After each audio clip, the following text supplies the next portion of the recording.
Madame, Monsieur, bonsoir. Merci de nous rejoindre à la une de ce journal. Le président de la République, Abdelmajid Tebboune, chef suprême des Forces armées, ministre de la Défense nationale, a présidé au Palais des Nations ce mardi la cérémonie d'installation des membres du Conseil national économique et social et environnemental.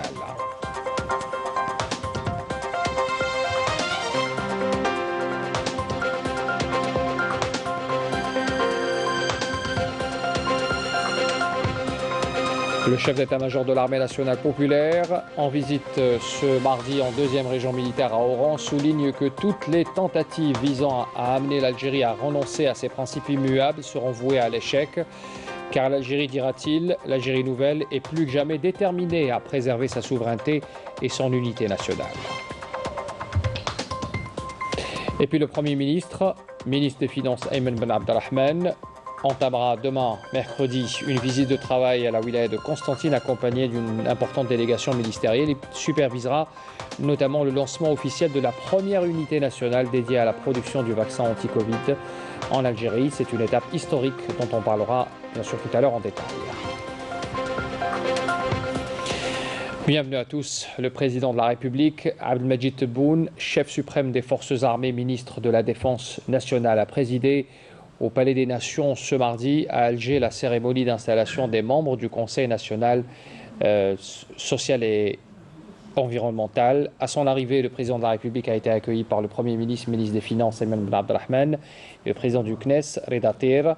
À l'accueil du président également, le président du Conseil de la Nation, Salah Goudjil, président de l'Assemblée populaire nationale, Brahim Bourali, le président du Conseil constitutionnel, Kamel Fenniche, le ministre de l'Intérieur, des collectivités locales et de l'aménagement du territoire, Kamal Beljoud, et le ministre de la Justice, garde des Sceaux, Abdelrachid Tebbi, et des partenaires socio-économiques également présents.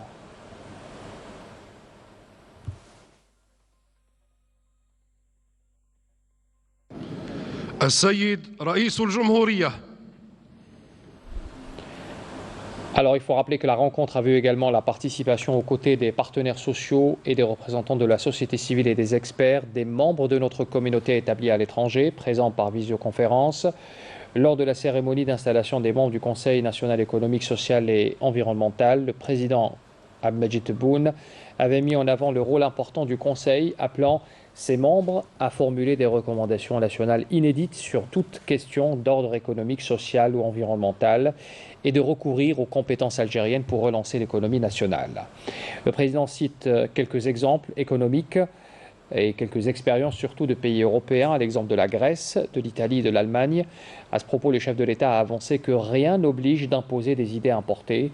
Il faudra, pour ce faire, compter sur des compétences algériennes au fait de la situation, en mesure de l'analyser et d'y trouver des solutions. De même, il souligne l'importance des questions environnementales dans le développement durable, d'où la nécessité de les placer parmi les priorités dans chaque plan ou programme de développement. Le président de la République a salué aussi le rôle du CNES, constitutionnalisé, il faut le rappeler, à la faveur de la révision de la Constitution en novembre 2020, avec l'intégration de la dimension environnementale. On écoute à ce propos le président de la République. يأتي تنصيب المجلس الوطني الاقتصادي والاجتماعي والبيئي منسجما مع تعهدنا بإعادة الاعتبار لهذه الهيئة وجعلها هيئة مستقطبة للكفاءات العلمية عاكسة للممارسة الفعلية الديمقراطية التي تقوم على إشراك مختلف الفاعلين الاقتصاديين والاجتماعيين والمجتمع المدني والخبراء من مختلف التخصصات في التشاور الوطني. احنا نعرف أن التوجهات الاقتصادية المختلفة في العالم تختلف من بلد إلى آخر. ما نفرضش أفكار، نحاول نفرض أفكار اللي هي مستوردة. فو انجيني الجيريان يا انجيني الجيريان فيه قدرات جزائريه اللي تعرف الوضع باش تقدر توجه. لازم تطلع بدقه على الوضع نتاعك. لما تعرف الوضع نتاعك وتشخص المرض تصيب له حل وتصيب له حل جزائري ويمشي. مجلسكم الموقر دور حساس، يعني دور نتاع نقاش فيه تتبلور الأفكار الجديدة، فيه ربما تنتج عنه أو تنتج عنه توجيهات وتوصيات للحكومة لتسيير أحسن، ولكن بدون أن يكون فيه صراع. صراع في الأفكار مقبول، لأن صراع الأفكار هو ضروري بالنسبة لتقدم أي شيء، ولكن مش صراع مؤسساتي. Le président de la République a souligné aussi la nécessité de conjuguer les efforts de tous les secteurs pour opérer cette réelle mutation économique qui nous évitera la dépendance aux hydrocarbures. On écoute le président. ابتداء من هذه التغييرات نحاول أن نبني اقتصاد. كان عندنا شبه اقتصاد مبني على الريع، مبني على الاستيراد والتوزيع، والممول الأساسي كانت المحروقات. إذا الاقتصاد ما خلقش ثروات. لما تنخفض أسعار النفط كل شيء ينخفض، واليأس يدخل المواطن، حتى المواطن كل الناس النظر تاعها كيما هلال العيد، شوفوا غير البرميل طلع ولا هبط. هذا مش اقتصاد، هذا مش اقتصاد. وسبق لي وقلتها ونقولها بدون عقدة، أن الاقتصاد نتاعنا سي اون ايكونومي سو ديفلوبي، مبنية على أساس استيراد، مبنية متوجهة للخارج، مبنية على أساس ما فيش تبادل، ما فيش القطاعات ما تعرفش بعضها بعض، قطاع ولا قطاع ياخذ من عند القطاع الآخر، يفضل يستورد إلى آخره.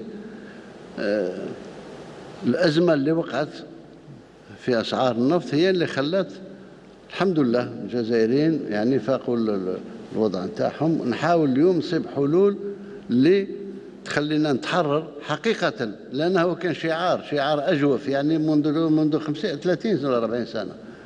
نتحرر من الحروقات، نتحرر من المحروقات، عمرنا ما تحررنا منها.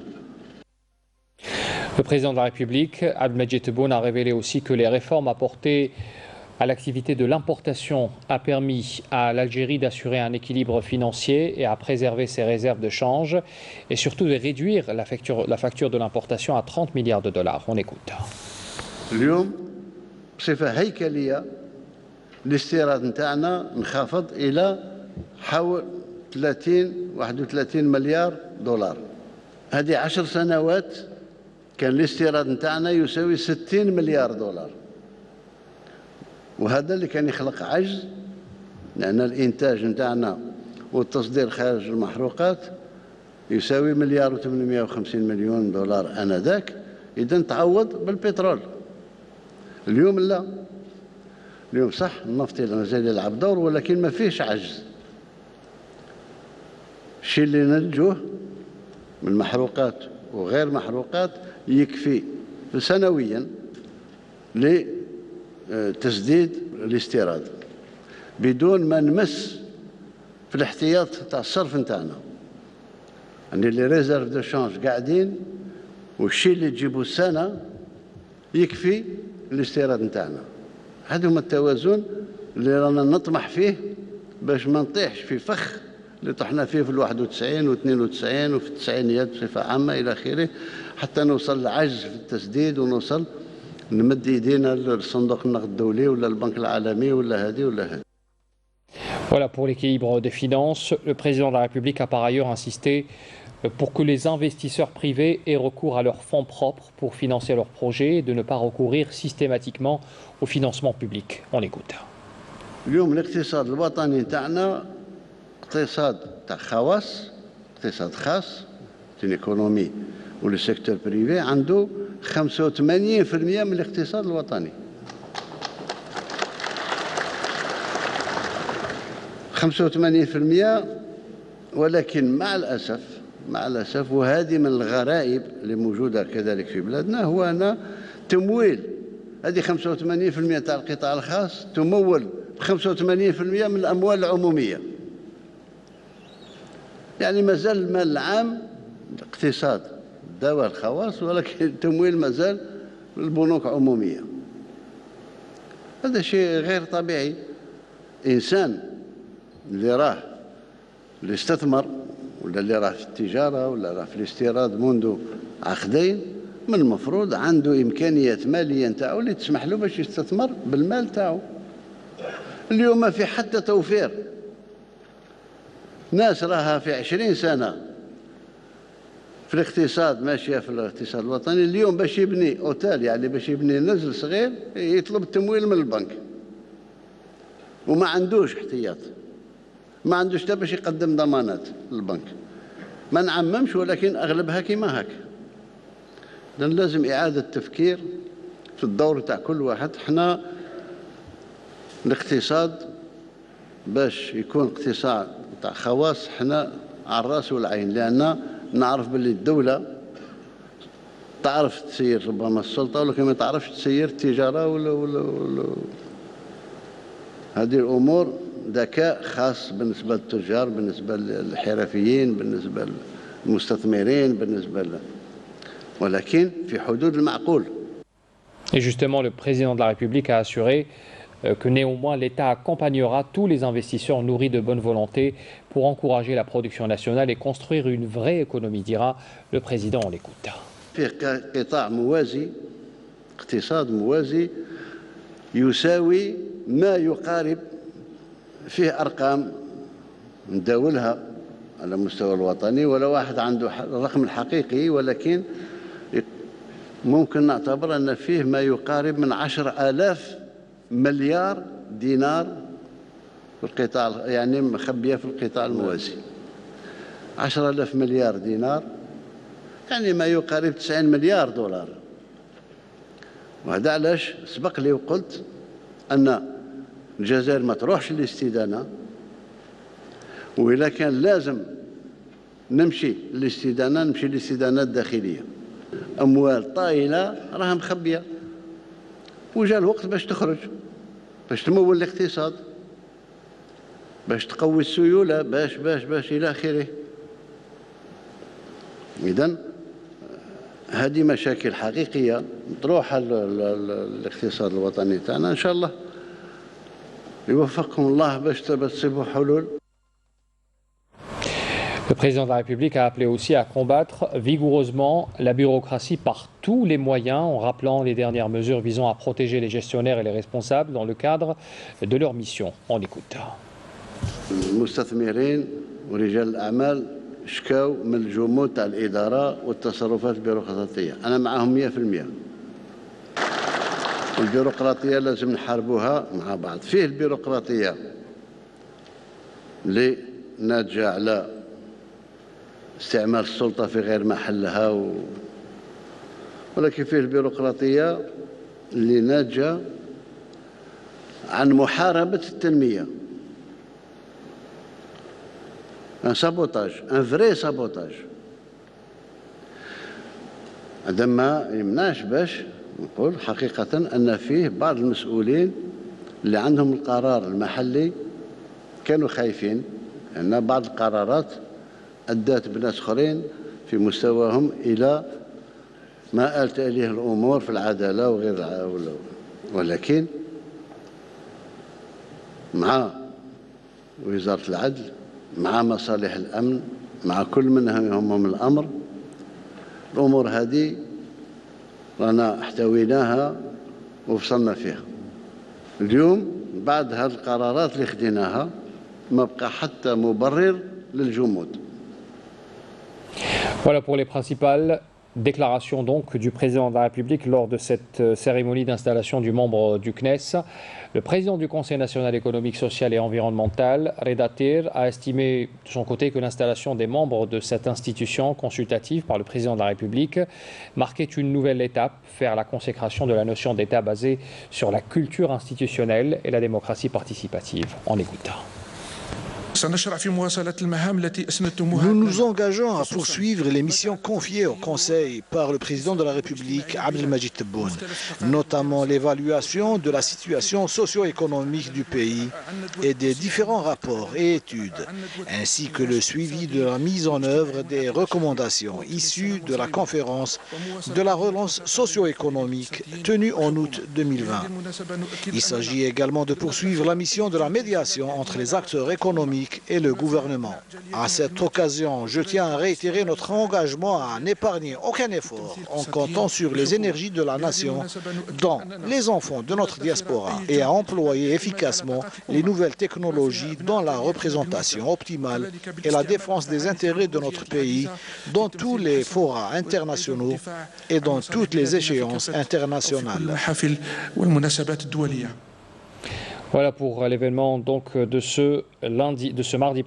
Et puis dans le cadre des visites de travail et d'inspection aux différentes régions militaires, le général de corps d'armée Saïd Chengriha, chef d'état-major de l'armée nationale populaire, a entamé ce mardi une visite de travail en 2e région militaire. Raouf Hamouch. Après la cérémonie d'accueil et accompagné du général-major Hajj Al-Aroussi Jamal, commandant de la 2e région militaire, le général de corps d'armée a observé un moment de recueillement à la mémoire du défunt Moudjahed Boujan Ahmed, dit Si Abbas, dont le siège du commandement de la région porte son nom, et a déposé une gerbe de fleurs devant la stèle commémorative avant de réciter la Fatiha sur son âme et celle des vaillants Chouhada.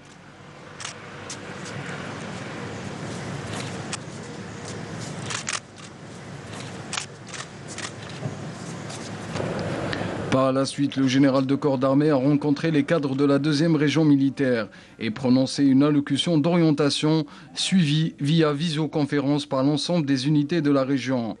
À ce titre, il a indiqué que le vaillant homme algérien fait face à des défis aussi redoutables que ceux du passé, en faisant preuve de la même détermination à préserver son indépendance en suivant la même voie que ses prédécesseurs sans déroger à ses principes immuables. Le destin a fait que l'homme algérien, du fait de la position géostratégique de son pays, a eu à affronter à travers les âges des obstacles insurmontables et des défis des plus difficiles, ce qui a forgé en lui une personnalité de rigueur qui refuse toute servilité ou soumission et qui ne marchande pas ses positions. Le meilleur exemple en est la grande épopée écrite avec le sang des millions de valeureux chouhada pour la liberté et l'affranchissement du joug colonial.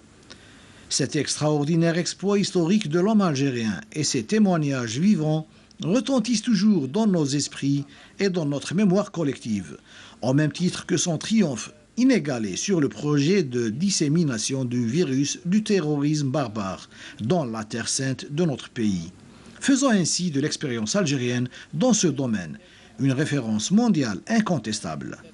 Et voilà aujourd'hui le vaillant homme algérien fait face à des défis aussi redoutables que ceux du passé, en faisant preuve de la même détermination à préserver son indépendance et sa décision souveraine, suivant la voie de ses prédécesseurs, sans nullement déroger à ses principes immuables et à ses valeurs nobles, inspirées de la richesse de son patrimoine historique, à l'instar de la poursuite de son engagement en faveur de l'instauration de la paix dans le monde, la non-ingérence dans les affaires internes d'autrui, le soutien des causes justes et des peuples opprimés, ainsi que la défense de leurs droits à disposer d'eux-mêmes. Le général de corps d'armée a souligné également que toutes les tentatives visant à amener notre pays à renoncer à ses principes immuables seront vouées à l'échec, car l'Algérie nouvelle est plus que jamais déterminée à préserver sa souveraineté, son unité nationale et sa décision souveraine.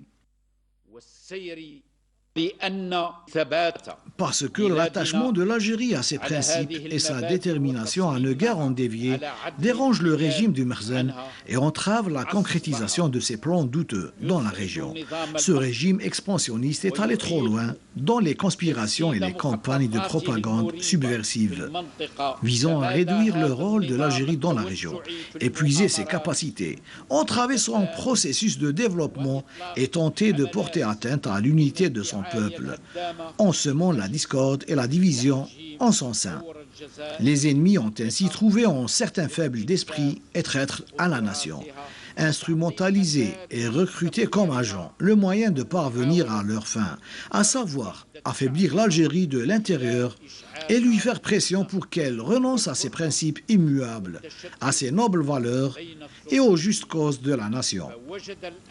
Mais leurs actes seront voués à l'échec et ils seront humiliés et acculés car l'Algérie, qui est entrée dans une ère nouvelle, forte de son armée et de son peuple, est déterminée plus que jamais, sous la conduite de Monsieur le Président de la République, chef suprême des forces armées, ministre de la Défense nationale, à défendre sa souveraineté, son unité nationale et sa décision souveraine, de même qu'elle est prête à faire face avec rigueur et fermeté à tous les plans sinistres qui se trament secrètement et ouvertement, visant l'État-nation et ses symboles, en s'appuyant sur son riche patrimoine historique, ses principes immuables et sur l'unité de son vaillant peuple qui, quelles que soient les circonstances, se tiendra aux côtés de ses dirigeants et des institutions de l'État, tel un seul homme pour faire face à quiconque tente de nuire à l'Algérie des chouhadas, car la volonté des peuples est invincible.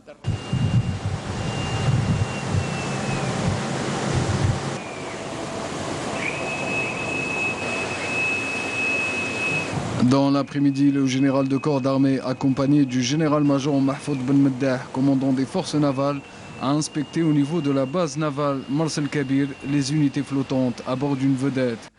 Le général de corps d'armée a par la suite suivi un exposé présenté par le commandant de la façade maritime ouest, portant sur cette base stratégique et ses principales missions.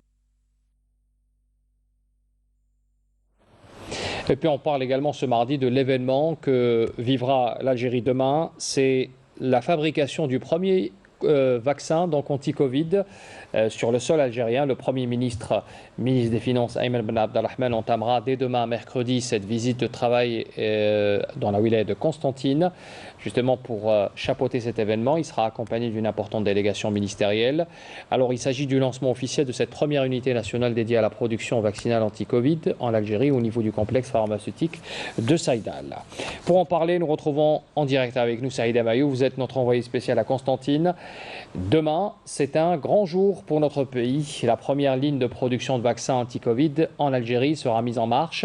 Saïda, bonsoir. Comment se déroulent les préparatifs pour la journée de demain ? Oui, effectivement. Bonsoir Zoher. Effectivement, donc c'est un véritable exploit pour le pays. L'Algérie va désormais pouvoir disposer de ses propres doses de vaccins anti-Covid-19. Ceci, bien sûr, grâce à l'engagement du président de la République, Abdelmejid Tebboune, qui avait annoncé lors de la dernière rencontre gouvernement-Wali la date du 29 septembre. Voilà, c'est chose faite. Demain est attendu ici à Constantine le Premier ministre, ministre des Finances, avec une délégation ministérielle afin d'inaugurer officiellement la mise en service donc de cette usine, l'unique en Algérie à fabriquer le vaccin anti-corona. Donc CoronaVac est le fruit d'un partenariat algéro-chinois, donc Saïdal Sinovac. Les chiffres évoquent 1 million de doses dans un premier temps, des quantités appelées à croître au fil des mois jusqu'à atteindre plus de 5 millions de doses, 5 millions de doses justement d'ici l'orée 2022. Alors ceci permettra bien entendu une couverture sanitaire en matière de vaccination plus large à travers le pays. Ça permettra également de réduire les importations, donc le coût des importations, et ça permettra d'asseoir également une souveraineté sanitaire au pays.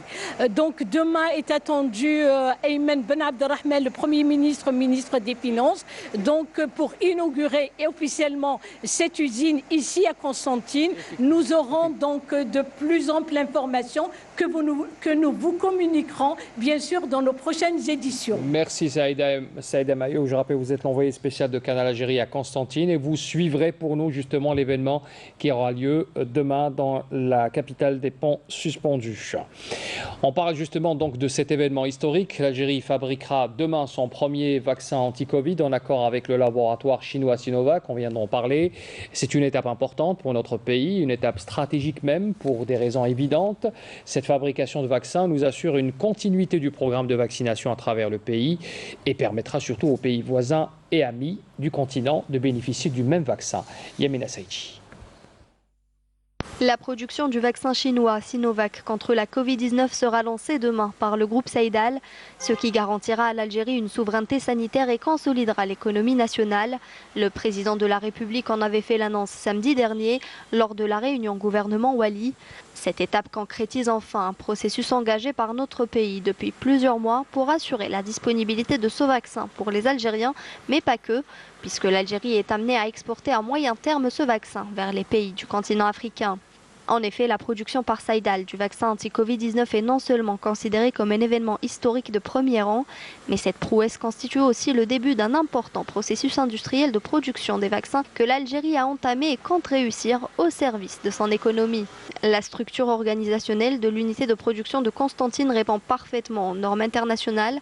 Le personnel de cette unité s'est employé à relever le défi et à mobiliser toutes les ressources techniques et humaines pour permettre la production du vaccin dans les délais. L'unité de production de Constantine produira 1 million de doses de vaccins dans le courant du mois d'octobre, 2 millions de doses en novembre et plus de 5,3 millions de doses de vaccins à partir de janvier 2022 avec une capacité de production de 320 000 doses par jour. Le premier lot de matières premières est arrivé en Algérie le 27 août 2021. Le groupe Saïdal œuvre à doubler les quantités de matières premières requises à partir desquelles le vaccin est fabriqué en coordination avec le partenaire chinois. Pour rappel, le contrat de partenariat a été conclu le 25 juillet 2021 sur la base du rapport d'experts présenté par les spécialistes chinois. On parle également ce soir de la reconduction du confinement préventif que continue donc l'Algérie d'appliquer à travers le territoire national et en application bien sûr des instructions du président de la République et avec bien sûr les consultations continue avec le comité scientifique de suivi de l'évolution. Le Premier ministre vient décider une reconduction pour 21 jours à partir de demain, mercredi 29 septembre, des mesures de confinement partiel. Alors il y a du changement bien sûr, ce n'est plus de 23h à 5h de 22h à 5h, mais plutôt de 23h à 5h du matin, du lendemain bien sûr, une heure qui a été reculée donc pour exactement 23 wilayas du pays. Les wilayas sont comme suit: Oum El Bouaghi, Batna, Béjaïa, Bachar, Bouirat, Bessa, Tizi Ouzou, Alger, Djidjel, Sétif, Skikda, Sidi Bel Abbès, Galma, Constantine, Mostaganem, Sila, Ouergla, Oran, El Oued, Khanchla, Soukahras, Naama et enfin Ain Timouchent. Les autres wilayas ne sont pas concernés donc par ce confinement. Notez également qu'en matière d'activité sociale et économique, notez la reconduction des mesures applicables au marché ordinaire et au marché hebdomadaire, se rapportant au renforcement du dispositif de contrôle par les services compétents afin d'assurer bien sûr le respect des mesures préventives et de protection et de l'application des sanctions prévues par la réglementation en vigueur à l'encontre des contrevenants. Notez aussi que les regroupements et rassemblements publics, toujours interdits à travers le territoire national, tout type de rassemblement bien sûr, regroupement familial, notamment en célébration de mariage, circoncision et autres événements. La reconduction aussi de la mesure relative au retrait définitif de l'autorisation d'exercice de l'activité pour les salles des fêtes qui enfreignent l'interdiction en vigueur. Et puis on rappelle aussi que le gouvernement lance un appel et rappelle l'importance de la vaccination en tant que moyen privilégié de prévention et de facteur essentiel concourant à la reprise et à la normalisation des activités économiques et sociales dans le pays. Le bilan Covid, on en parle également ce soir avec les chiffres: 168 nouveaux cas confirmés, 116 guérisons et 11 décès dénombrés donc ce mardi, selon un communiqué qui a été rendu public tout à l'heure par le ministère de la Santé. Dans la coopération et en diplomatie bien sûr, le ministre des Affaires étrangères et de la communauté nationale à l'étranger Lamtan Lamamra s'est entretenu a eu une séance de travail avec la sous-secrétaire générale de l'ONU, Amina Mohamed. Les deux parties ont pu discuter de la coopération entre l'Algérie et les Nations Unies pour la consécration des efforts et ainsi asseoir un développement durable et de la paix et de la sécurité en Afrique, notamment dans la région du Sahel.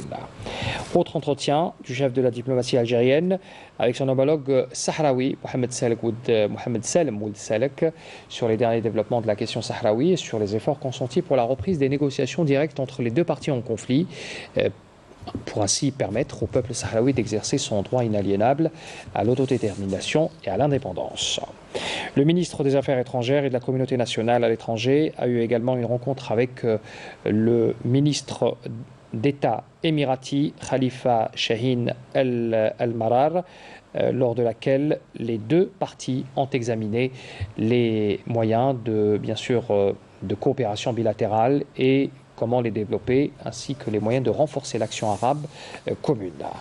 Dernier tête-à-tête également de Ramtal Lamamra avec son homologue du Lesotho, son homologue Matsepo Moïse Ramakoe. Au cours de cette entrevue, les relations bilatérales ainsi que les principaux défis qui se posent devant les Nations Unies et l'Union africaine et les questions d'intérêt commun ont été abordées. Les deux ministres ont également réaffirmé le soutien de leur pays aux causes justes.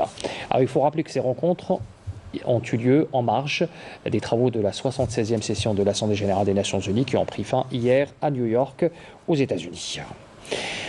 En Algérie, lancement officiel hier du programme Africa by IncubMe sur plus de 1250 startups africaines. 20 ont été sélectionnées, l'occasion pour les porteurs de projets d'émerger au sein d'un incubateur durant 4 mois dans notre pays afin de développer et finaliser leurs projets dans plusieurs domaines comme la santé, l'agriculture, l'éducation, les TIC ou encore la technologie et le bien-être.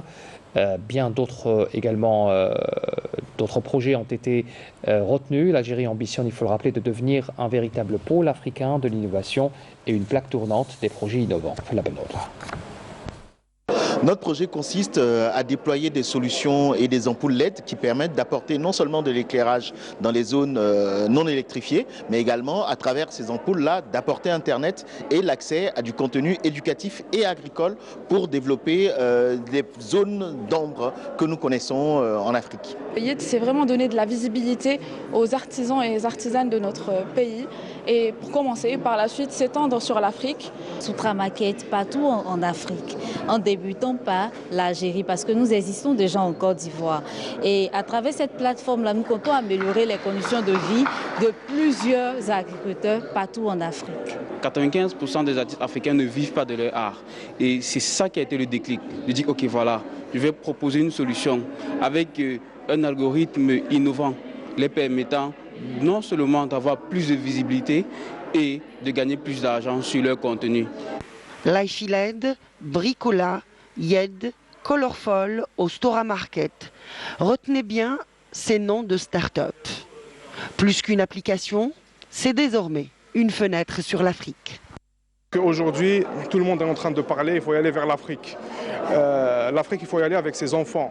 Donc nous, qu'est-ce qu'on a fait comme stratégie? C'est qu'on ramène des jeunes de pays africains en Algérie, on les accompagne, on crée leur entreprise en Algérie et on s'exporte vers leur pays et leur région. Donc c'est ça l'objectif. On a reçu, parmi les 1256 projets qu'on a reçus, on a sélectionné 21 projets. On va leur mettre tous les moyens qu'il faut, les coachs, les mentors, les partenaires, nos partenaires, afin de les accompagner et pour concrétiser leur projet de l'idée à l'entreprise. Le plus gros enjeu qui aujourd'hui se présente aux startups algériennes, c'est de pouvoir accéder à des marchés qui sont aujourd'hui pas très évidents à toucher, notamment les marchés africains et qui sont les plus intéressants. Donc aujourd'hui, c'est effectivement une manière pour nous de pouvoir ouvrir de nouvelles voies aux startups algériennes et vice-versa, donc à des startups africaines de découvrir un peu le marché algérien. C'est entre autres l'objectif visé par Africa by IncubMe.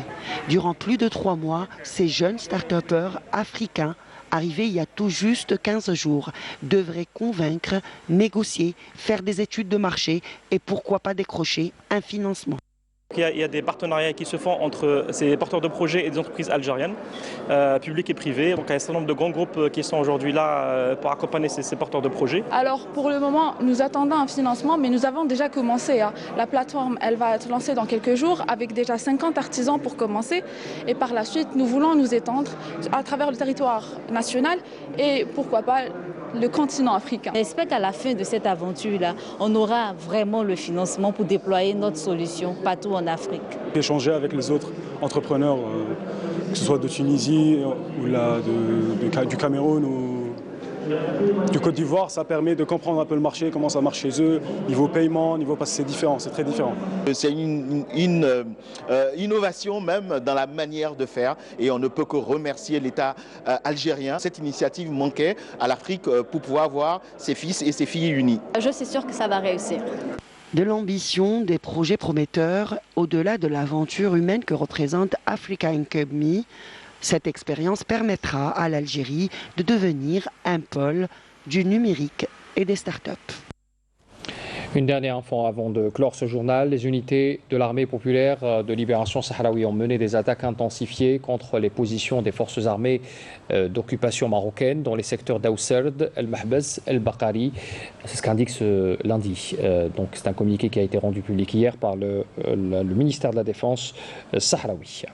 Notez également que les allégations infondées relayées par 3 ONG pro-marocaines au Conseil des droits de l'homme à Genève au sujet des camps de réfugiés sahraouis à Tindouf sont guidés par des motivations politiques et occultent délibérément les raisons ayant conduit le peuple sahraoui à fuir son territoire pour trouver refuge en Algérie. C'est ce qu'indique la mission d'Algérie auprès de l'Office des Nations Unies à Genève, qui exerçait son droit de réponse au titre des débats du débat général de la 48e session du Conseil des droits de l'homme pour répliquer aux mensonges colportés par 3 ONG dans ce sens.